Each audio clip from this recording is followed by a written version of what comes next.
Learning medical terminology can be pretty difficult, but once you know the rules, it gets a little bit easier. The root of the word is the foundation of all medical terms.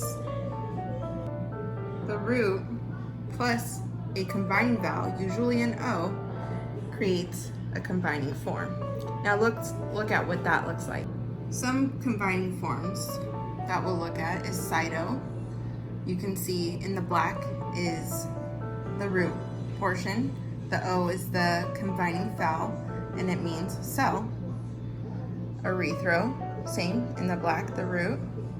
The O is the combining vowel, it means red. And adeno. Now we look at prefixes. Prefixes are the small attachments at the beginning of terms.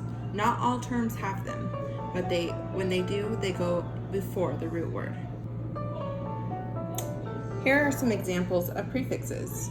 Hyper, meaning excessive or above. Notice that when you see a prefix, the dash comes after the prefix, showing that the root word would come here. Hypo, meaning deficient or below, and epi, meaning above. Also notice that hyper and epi both have similar meanings. So some of these words can have different looks, but the same meanings. Now let's look at the suffix. Suffix is the ending of a medical term, and all of medical terms have to have a suffix. Here are some examples of suffixes. Site, meaning cell. Notice that there's a dash in front of the suffix. This means that the root word would come before.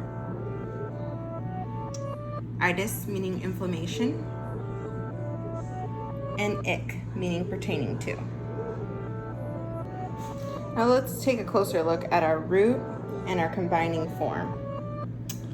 So, like I said, roots are the foundation of all terms, and the combining form is a combining vowel, usually O, at the end of the root. And if the suffix starts with a consonant, then it is kept, and if the suffix starts with a vowel, the combining vowel is dropped. Let's put a couple of these words together to show the root with the combining form and the suffix. So let's look at gastroitis or gastritis. So what would be correct would be the second one, gastritis, because the suffix starts with an I, so that O should be dropped. Now let's look at another one. Erythrocyte or erythrocyte. It's kind of funny to say without adding that O in front of the suffix.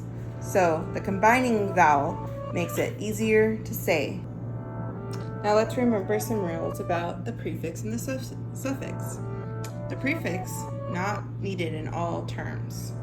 The suffix is needed in all terms, and it's read first to give the root word meaning. Now let's look at the word hemoglobin. Hemoglobin shows heme is the root, O is the combining vowel, and globin is the suffix.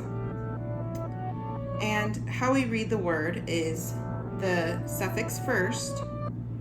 So down here we see globin means protein, and hemo means blood. So how we'd read it is protein of the blood. Now let's look at the word epigastric. As you can see, epi is the prefix, gastro or gastro, dropped the combining vowel, is the root, and ick is the suffix. Reading this from back to front, we're going to read the suffix first, meaning pertaining to. Then you're going to put the prefix in, meaning above. And for flow, we put the gaster meaning stomach, so pertaining to above the stomach. Now let's look at the suffixes scope and scopy. Scope is the instrument that's used to examine, whereas scopy is the process of examining. Scope is the visual examination, whereas endoscopy is the tool used for visual examination. Now we look at gram, graph, and graphy. Gram is a record. Graph is the instrument for the record. And graphy is a process of recording. So electrocardiogram is the record. Electrocardiograph is the instrument used, and electrocardiography is the process of recording the electricity in the heart. Here's another 3 suffixes that look very similar: tomy, ectomy, and stomy. Tomy is incision or cutting into. Ectomy is excision, removal, or resection. And stomy is the opening to form a mouth. Now I know it can get pretty confusing, but I hope that this video really showed you guys through all the mess that if you use the rules, it could be pretty understandable.